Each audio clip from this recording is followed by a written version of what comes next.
New at 6, there's a new plan to replace aging lead pipes in Milwaukee, but city homeowners will have to pay for it. Ricky Mitchell explains how much it will actually cost them. Ricky.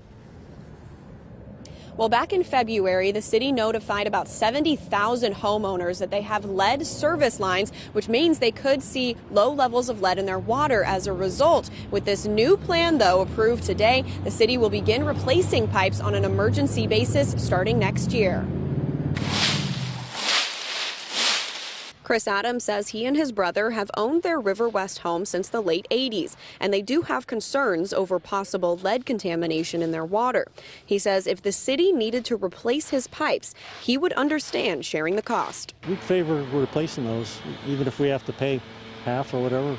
I think we'd favor that. According to the city, property owners own half of the water service line leading from the curb to their home, while the city owns the other half that connects to the water main. Under this ordinance, the entire water service line, including the privately owned part, would need to be replaced in the event of emergency leak. But the city has set up a system where homeowners would only pay 1/3 of the cost, with a cap at $1,600.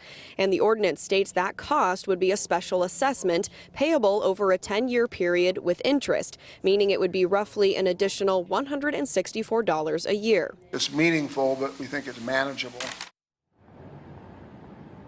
Now, the city has already set aside money in next year's budget to focus on replacing these pipes at schools and daycares. So if you're a homeowner, you'll only have to worry about this next year if you have any kind of leak or emergency with your pipes. And then in 2018, the city will begin replacing all of those lead service lines on a non-emergency basis. Reporting live from downtown, Ricky Mitchell, today's TMJ4. Good update. Thank you, Ricky. Well, if you live in a home at risk for lead in the water, you can apply for free water filters through a new city program. Applications will be available in the next few weeks at the Social Development Commission and 16th Street Community Health Centers. We have more information at tmj4.com/links. A man is arrested in a